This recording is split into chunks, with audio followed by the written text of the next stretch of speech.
Hello and welcome to Tête-à-Tête France 24's flagship interview show. Our guest today is the President of Rwanda, Paul Kagame. Mr. President, thank you very much for being our guest. You're welcome. In a recent interview, the President, Felix Tshisekedi, said, quote, "What's happening in Eastern DRC is a genocide 10 times worse than the one in Rwanda in 1994.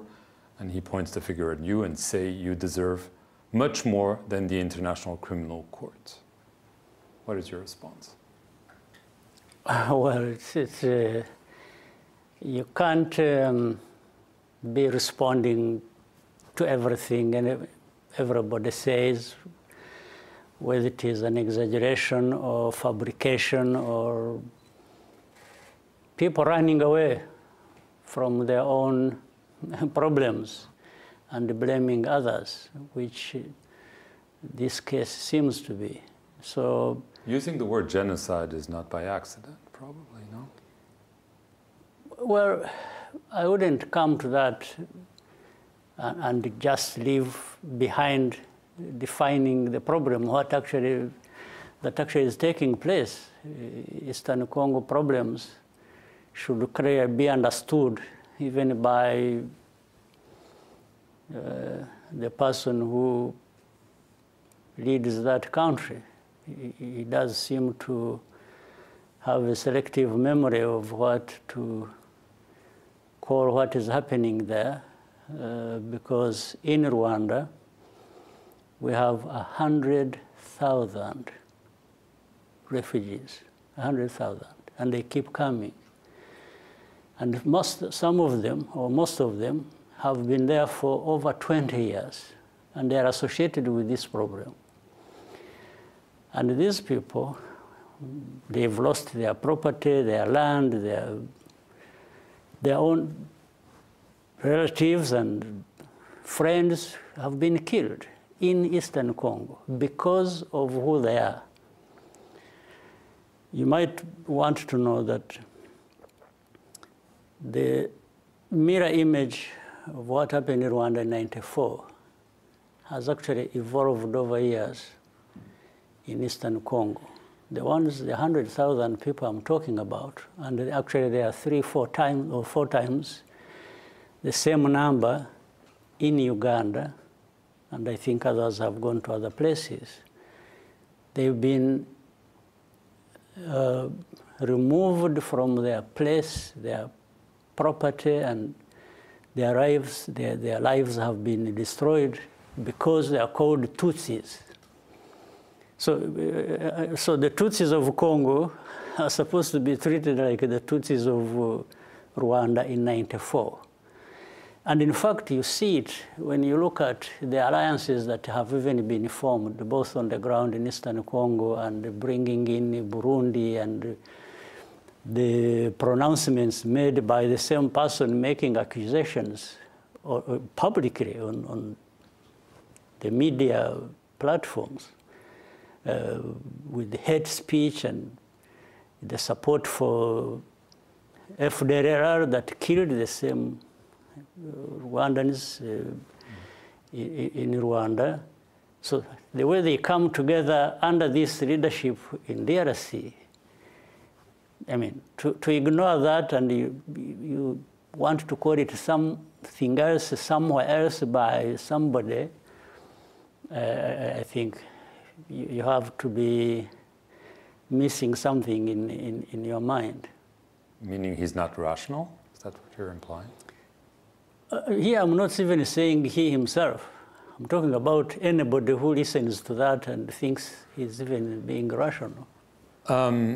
There is a mediation by Angola for months to try to bring your foreign ministers and eventually you and the President of DRC together. From what we're hearing on both sides, it doesn't seem that this is going to work. Or are you still hoping? I don't know, but for us, we have been very clear. There are processes in our region. There's the Luanda process in Angola. There has been Nairobi process in Kenya. There have been other efforts to try and help resolve the problem. But nothing's working, right?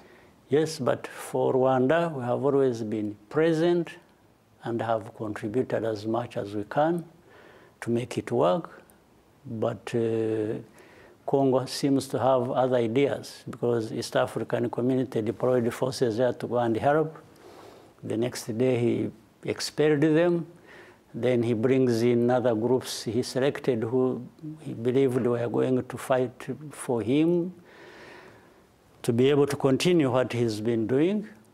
He brought in SADC forces, then detached Burundi from the East African forces, and there are others. So the whole thing is confused, but it is being confused by the same people who are hearing and complaining about problems. You're still open to meeting him directly, despite all the misgivings you just talked about? I saw him as the one who put conditions. I have never put conditions. When I was invited in Rwanda to have discussions on Eastern Congo and DRC general situation there between them and Rwanda, I was there. Then there were ministerial meetings that were supposed to prepare for when we should meet. You can ask the Angolans, they will tell you, I was ready, I have always been ready. Are you still ready? That's my question. Or do you think it's too late, the trust is lost? I don't think the question matters a lot, because it is just a repetition of what I'm saying that you are making me do. I'm told you I've been always ready. So if I am saying that, and I haven't, if I was not ready, I would tell you I'm not ready, but I haven't told you that. In recent months, the United Nations, but also the United States, France, the European Union have accused Rwanda not only of supporting the M23 group, but of being directly military involved in the DRC. There's just a new report from the group of experts at the UN that says you're more and more present in DRC, the Rwandan armed forces. Well, is this the case? Because you've never accepted this, but clearly we're seeing them accuse you much more directly than previously. Why would Rwanda be in Congo? That question needs to be asked, or is supporting M23 needs to be asked by anyone who wants to understand the problem and even later on deal with it. Because you have to understand what is M23, how did they come about? Rwanda did not create M23. They were created by the international community is saying. Creating M23? No, they are saying, I don't think I have heard them say we are the ones who created them. All they have said is that we are supporting them. And for me, the question is, we are supporting an entity that exists. Why? First of all, if it exists, why don't we look at the root cause of this problem? So the international community can also, I mean, just because it is international community, you don't accept everything they say or they question. You just have to go by facts. And this is what we keep raising with them. How do they explain that we have refugees, 100,000 people persecuted in Eastern Congo because of their identity? And now they want to turn them into Rwandan citizens when they are Congolese? And everybody is talking about these accusations? I understand what you're saying, but can you answer that question? Are Rwandan military forces present in DRC for whatever reason? Can you answer my question as well? I'm not obliged to answer your question if you are not ready to answer my question. And this is what I tell the Western countries and others who raise these matters out of context. So I cannot just, you want to turn everything, a very complicated situation and a big problem, into a narrow thing of just accusing Rwanda of presence in Eastern Congo. No, and this is what I'm refusing. Let's not just talk about presence or support of anybody. Let's also talk about the underlying causes that would even make anybody do what they have to do if that is the case. So let me try to phrase this differently. Do you feel that the situation in Eastern Congo is a direct threat to the security of Rwanda, and thereby means that Rwanda will take any measures to defend itself, which could also mean military? We have said that publicly. Right. There's no secret about it. It's a threat in as far as Congo is running away from its problems, of its citizens, whom it deprives of all their rights, and kills them and persecutes them, and there is hate speech. There is actually genocidal ideology operating in Eastern Congo. And this can't be happening on its own. So there is that persecution of these people being called Tutsis, and therefore they must suffer like those in Rwanda in '94 suffered. Then there is the support for FDLR. These are genocidal forces that have been in Congo for now 30 years, actually. Now, what is this international community asking? Or what raise They've questions also are asked they the raising Congolese government to take their distances and deal with the FDLR. What is that? I mean, do they have to beg them to do that? They are begging them. So in other words, they are telling Congo, solve that problem if you want, but if you don't want, we are still with you. Is that the case? So for us, from that, the question you are asked, is this a threat? Is that situation a threat to us? Absolutely. And shall we react to that in a manner we think fit to resolve that? No question about it. Is war with DRC a real possibility? Well, you referred to what President Tshisekedi was answering or raising as questions. Among other things, I think he has told you and others several times, even recently. He was talking about taking war to Rwanda and removing the government and blah, blah, blah, all kinds of things. Well, if somebody is saying that, and in this kind of situation, well, on one hand, you may think this person is bluffing or he has nothing else to say other than that. But at the same time, given our own situation and experience and history, we don't take anything for granted. So you're ready to fight if need be? Whether this Eastern Congo situation and what comes out flows over to our territory or anything else, we are ready to fight. Because we are there as a result of having fought for our own rights and existence. There's no question about it. So we are not shying away from saying if anybody finds us or threatens us, I mean, it's not a secret. Are you afraid of Western sanctions because of the presence denounced of your troops in DRC? Let me tell you this.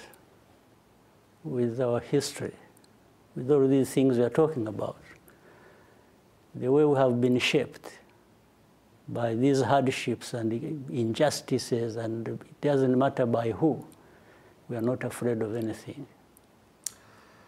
Elections are scheduled on July the 15th. You only have two opponents, no real opposition. Obviously, many observers believe that this will be obviously very easy for you, too easy, because they say there's no real opposition, no real democratic life. Why is Rwanda still a democracy where you have very little opposition after all those years? Is it because of you? For the opposition, there are those that exist, even if you call them few, that's fine. I don't know whether there is a number that one must have. Many were disqualified, you know that. I mean, and there is this notion that it's a controlled election, essentially, not a full-fledged election. Yeah, that's half the story. If they are controlled or whatever, do you understand the process? I think if you are interested in knowing what is happening in Rwanda, you have to understand the process. And our process is no different from other processes anywhere in the world. Right. But being elected with 90 or 95%, do you think it's a healthy thing for Rwanda? Because that's the most likely result. The situations and contexts are different. I don't even mind that somebody is elected by 15% if that is their context. But why should you worry about somebody being elected with 90% if that is their context? Because in the end, it is the context that it decides. There were some reports recently conducted by a series of media organized called Rwanda Classified, which report about a pattern of repression inside Rwanda, outside Rwanda, against those who oppose you. We don't obviously have time to cover everything. I want to touch upon the case of an investigative reporter, John Twali, who died in January 23, officially from a motorbike accident, according to the reports. Where? In Rwanda? In Rwanda, yes. Mm-hmm. According to the reports, there's suspicion that he was actually eliminated because of his work, his investigative work, because of his opposition. What do you make, this is an example of those reports who are essentially saying that you're behind a repression machine and sometimes a killing machine. What they are doing is not trying to be right and correct, and they haven't even investigated what you are talking about. But it shows where they come from. It's always an attitude, it's always arrogance, it's always, when it comes, even like we are sitting here, journalists from these countries will feel happy, throwing mud at me and using me, literally insulting me, and in the end they pass for being heroes. So you deny all those allegations? No, answer my question. Because I'm not supposed to be here in front of you answering allegations.